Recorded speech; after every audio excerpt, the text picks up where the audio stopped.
Today I'm going to be making Upside Down Pizza Casserole. This is from the December 2003 Southern Living magazine. So we're going to go over ingredients first and then what you need to do. You need two 16-ounce packages of Jimmy Dean pork sausage. I bought the regular pork sausage. You need two medium onions and one green bell pepper. That is optional. The green bell pepper is optional, but I like green bell pepper, so I wanted to use it. We've already chopped up both medium onions and the green bell pepper. You need 2 teaspoons of dried basil. You need 1 teaspoon of fennel seeds is optional. I'm not using fennel seeds, but you can. A 1/4 cup of all-purpose flour. 1 26-ounce jar of tomato, basil, garlic spaghetti sauce. I chose the Prego. 2 cups or 8 ounces of shredded mozzarella cheese, and you're going to divide it. 1 10-ounce can of refrigerated pizza crust. This is actually bigger than 10 ounces. This is a 13.8-ounce pizza crust. That's the only one I saw at Walmart. That's the Great Value brand. You need 1 tablespoon of olive oil and 2 tablespoons of grated Parmesan cheese. And then you're going to need 1 teaspoon more of the basil. And then you're going to need some spray. This is just to spray the pan. So once you spray your pan, that's all you're going to need it for. So you want to preheat your oven to 425 degrees. And you're going to cook the sausage, onions, and bell pepper. So, and you want a big skillet. So the first thing I'm going to do is open these and get them in my pan.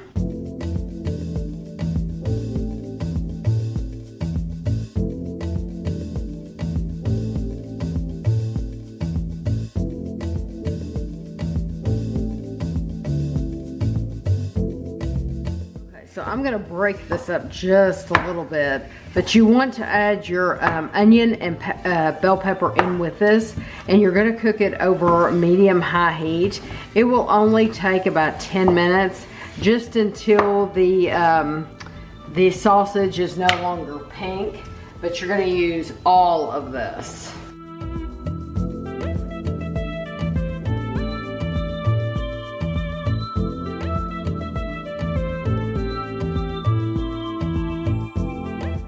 This time you also want to add 2 teaspoons of your basil, so I'm just going to spread it out a little bit and then just make sure that it gets stirred in with everything. Okay, as you can see, all of the pink is completely gone, and if you look at the onion, you can tell that it's kind of translucent, and so this is ready. So what I'm going to do is I'm going to drain off the grease and put it back in this pan, and we'll be back. Okay, we drained our grease, and now you take your flour and you're going to add it and stir it until it is blended. But I brought my bowl of grease over here to show you, because I want to show you how much, when I drained the sausage, how much came out. That is how much came out. You want to make sure that that does not go down your sink. You want to put under your colander, put a bowl like this big bowl, and that way you can dispose of it however you choose, but you don't want that going down your sink. And a lot of people don't know that. Creates a fat pan. Yes, it's really, really, really bad for your pipes. Okay. Plumbers love it though. Yeah, plumbers love it. Okay, so that is stirred in. So now we're going to take our jar of spaghetti sauce and we're going to pour the entire jar in here.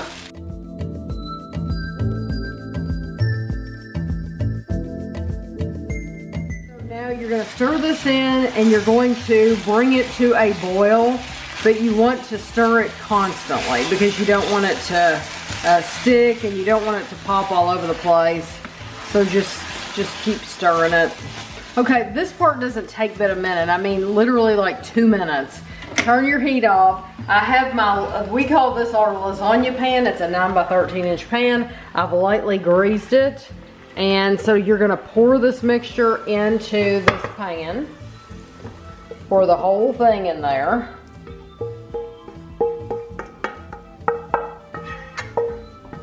And it comes out really easy.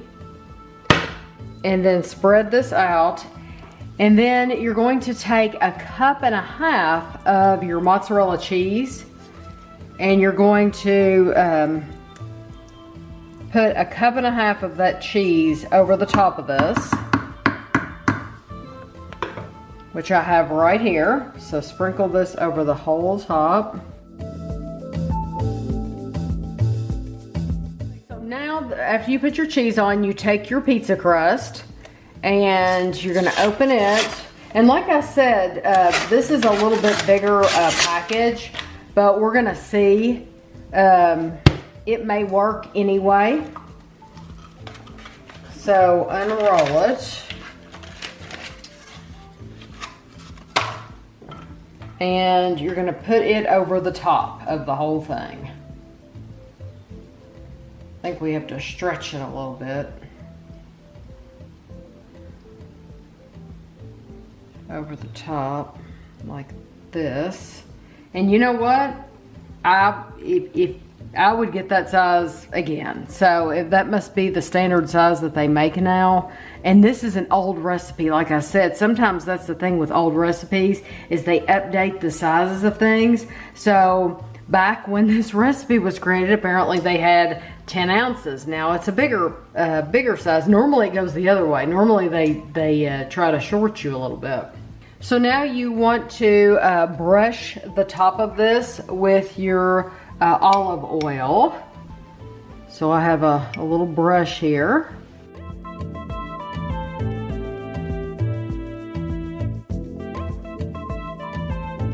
Now the remaining mozzarella that you did not use, you sprinkle over the top.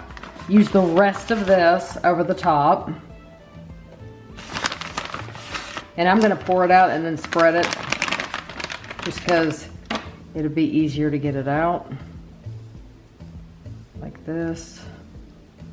And then you take your Parmesan cheese and sprinkle it over the top. And you could have gotten fresh Parmesan. Yes, we just chose to get the powder because that's what we both grew up on, to be honest. And we know that Kevin knows that he's going to use the rest of that Parmesan container. And if we had bought fresh, then it might not have gotten used before the expiration was up. This Parmesan powdered, it lasts longer than fresh. So, and then you take your other basil and put it over the top.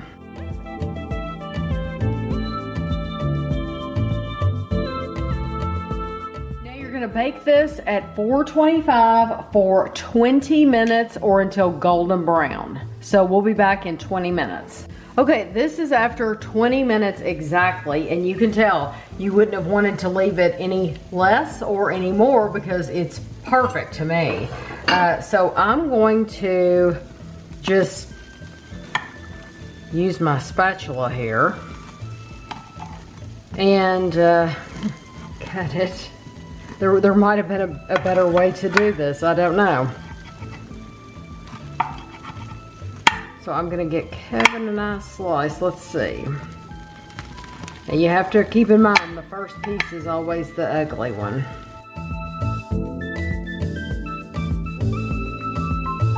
There we go. That doesn't look bad at all. That actually looks really, really good.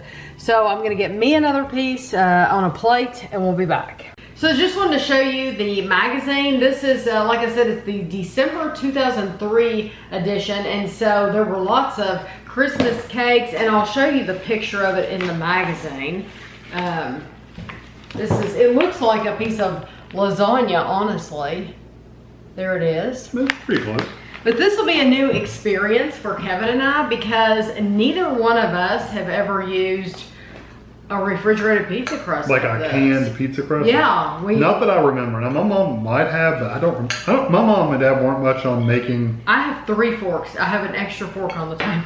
My mom and dad were never one to make homemade like pizza, spaghetti. Oh, we never did that. Yeah, I mean, even the spaghetti, we just bought a thing of spaghetti and a jar of sauce. You know? Yeah, we never did that either. We never made homemade pizza. You know what though? Back in the 80s, we didn't have pizza that often. No, we didn't either. We would go to Pizza Hut occasionally. We did not. I don't think frozen pizza was really, I mean, they definitely had it, but that wasn't something we had very often. No, we didn't have it very often, and then we didn't go out and eat it very often. When we went out to eat, there was a well-known Mexican restaurant in Lexington. It was called Chi-Chi's. Yeah, they still sell the products. And yeah, so Chi-Chi's was the place to be in the 80s. I wish it was still around.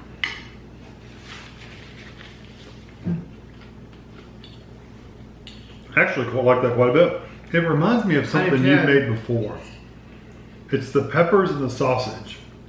Maybe the stuffed shells a little bit. No, that uses a different kind of sausage, doesn't it? Mm-mm. Is it sausage and peppers and onions? Maybe that's what I'm getting the vibe from.